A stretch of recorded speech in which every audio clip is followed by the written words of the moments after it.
Hey guys, this video is going to have two parts to it. We're going to talk about the first part is going to be how to basically never run out of things to say, because if you can ask more questions, then they're also going to be better than what most people do, which are kind of surface level questions anyways, and those get you yes or no responses. We want to ask more open-ended questions, and that's what we're going to touch on the first part.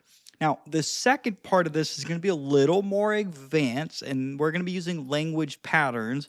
And this is more of when we ask these, they're called state eliciting questions. I'm going to give you questions that you can ask that basically force a person to relive an experience that makes them feel a certain way. Those are phenomenal, especially when it comes to talking to normal, healthy women, because normal, healthy women are emotionally available and they're really good with their emotions. So before I get into the video, if you do like what you see, please give it a thumbs up, man. This is a brand new channel, and if you like this, you'll help promote the video inside the algorithm, and I would really appreciate that. All right, guys, the first one is going to be like I said, open-ended questions. So when you talk to people, regardless of what you do, you have to work on your active listening skills. For men, this is a talent, if you will, or a skill that you're gonna have to actively work on, because men are just, for the most part, we're terrible listeners.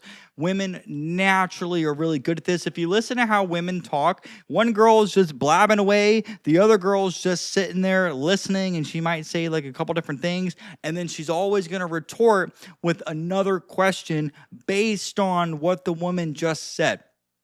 And that question will typically get the woman to explain more about what she just said. So these are naturally open-ended questions anyway. So if she's complaining about something her boyfriend Ronnie did, and she's very vague, the woman might say well, hold on, what exactly did Ronnie do? Because it sounds like whatever he did really pissed you off. And I want to know about this because maybe my boyfriend's doing it. If my boyfriend's doing it, well, then I want to know.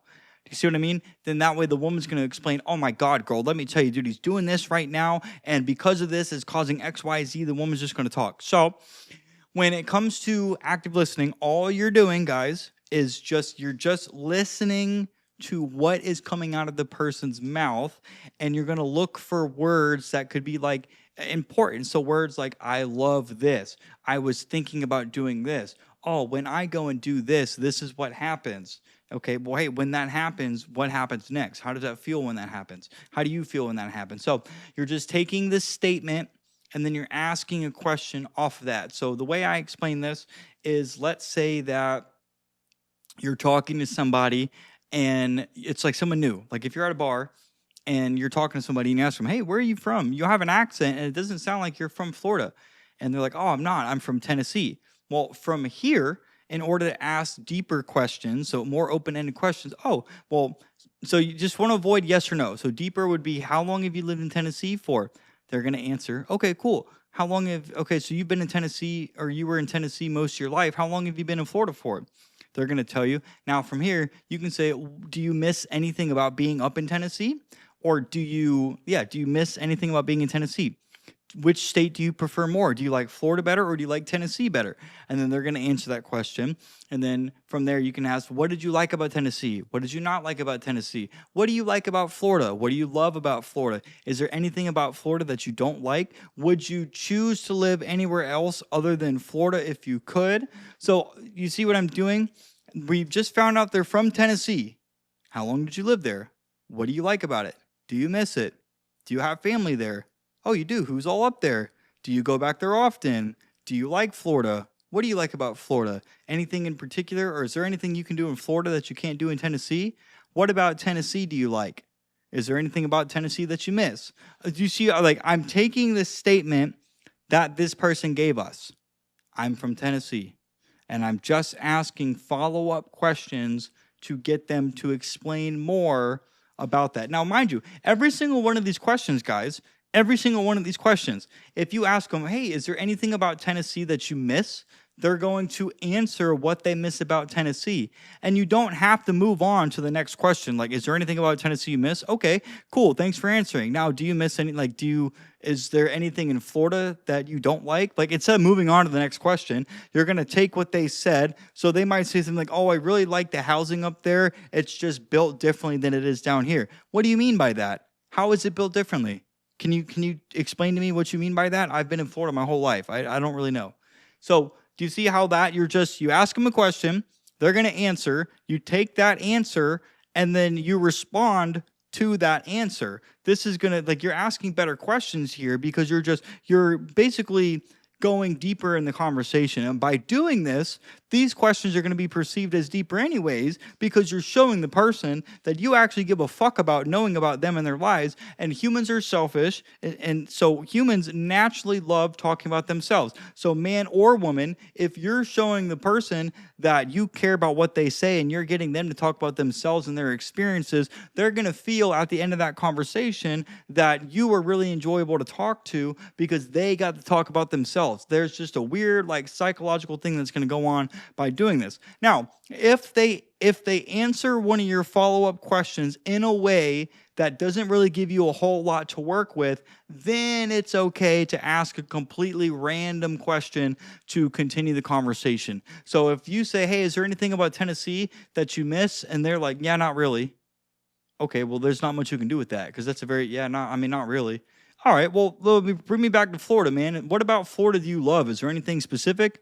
They're going to answer, oh, I like the beaches. Well, which beach do you like the most? Because we've got a couple around here. They're going to give you an answer. Dude, that's sick, man. Is there anything about that beach you like? Or what's a perfect day to you look like when you're at that beach? Can you walk me through that?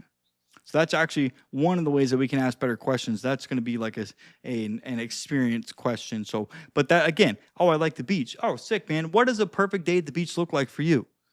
And they're going to tell you, awesome. So how often, do you get to go to the beach and experience that often? Because that sounds like it's really enjoyable. I imagine you must be in a good mood when you leave the beach there. That's using a presupposition. You're assuming that what you said is true. I'm assuming you're in a good mood when you leave the beach after a perfect day. So that's the first part, guys. Now, the second part is going to be like state eliciting questions. Now, remember, these questions that we're asking, we are getting the person to use their right side of the brain and dig into an experience or an emotion. So if you ask somebody, what do you do for fun? They're going to tell you, oh, I don't know, I like going to the beach or I like reading books. But if you ask the person, hey, when you have time off from work, what do you enjoy doing that when you do it, you feel alive on the inside? What have you done recently that when you've done it made you feel really happy? What do you enjoy doing that when you think about makes you really happy? What have you done lately that when you did it, you felt like you completely lost track of time? Okay, all of these are they have to go in and search for that feeling of them doing something that made them happy, that made them feel at peace, that made them feel free. Like, let's say you're talking to a girl and they're like, oh, one of the things that I enjoy doing or that makes me happy is I like going for runs. Oh, that's amazing. Hey, do you go running anywhere that when you go to that location and you start running, you feel like you get like a sense of freedom, like you don't really have any cares going on. You feel free. So I kind of overdid that one, but like if the woman says, "Oh, I feel really happy when I go running." Hey, do you go running anywhere that when you're running at that certain location, it makes you feel like free? And then, oh, actually, yeah, there's like this specific park that I like going to. Well, what about that park makes you feel free? Because that sounds like an amazing time. That sounds like a place where you can go and not have a single care in the world and just get lost in your own thoughts while you're running. Oh my God, you have no idea. Well, blah, blah, blah, blah, blah, blah. Okay? So these kinds of questions, remember, it's you're just, whatever you ask, so what do you do for fun? Replace that with, what do you enjoy doing that makes you feel really happy? What do you enjoy doing in your free time when you're not working or at the gym that makes you feel really happy, or that when you're doing it makes you feel really happy, makes you feel really good, makes you feel at peace, makes you feel comfortable? You're assuming that there is something, and this person, by assuming that whatever you're saying is true, you're going to avoid the resistance in their brain for the most part, and they're going to have to go in and find an answer to that. Now, based on the answer that they give you, again, going back to the beginning of this video, you just ask them deeper questions. Oh, you just said running makes you happy. What about running specifically makes you happy? She's going to tell you, that sounds like a wonderful time. Where do you usually go? Is there anywhere that you run at that when you go for a run, you just, you feel at peace? or you feel like you have no responsibilities or care in the world, you would ask them these. Now, I put this in the last part of the video because these are questions that I would almost assume women have an easier time with, just because women are more like better at talking about emotions and whatnot and feelings. But these are questions that I'm still working on. I know how to ask them, but like depending on the conversation or in the moment, it can be a little difficult. Those are the two ways that you can ask better questions. Is remember, anytime they give you an answer, just ask them a question based on the answer to your question that they gave you. And that can trail off into a lot of different conversations. And remember, guys, if they ever give you an answer that you feel like there's not a whole lot to work with, then ask them a completely random question to like restart the conversation. And then again, go a little deeper. And if you can work on throwing in some emotional questions, especially if you're talking to a girl, that's even better. So anytime you ask a question, instead of, if it's a new person, instead of saying, what do you do for fun? Hey, what do you enjoy doing that makes you happy? Throw in an emotion there, okay? So you're gonna have to look at like words that, now remember, if you talk to a person, always keep them in a positive mood. You never wanna ask a person about a negative feeling, especially if it's someone new that you just met. Okay, guys, so if you like this video, please like, comment, and subscribe. And hey, I will see you guys in the next one.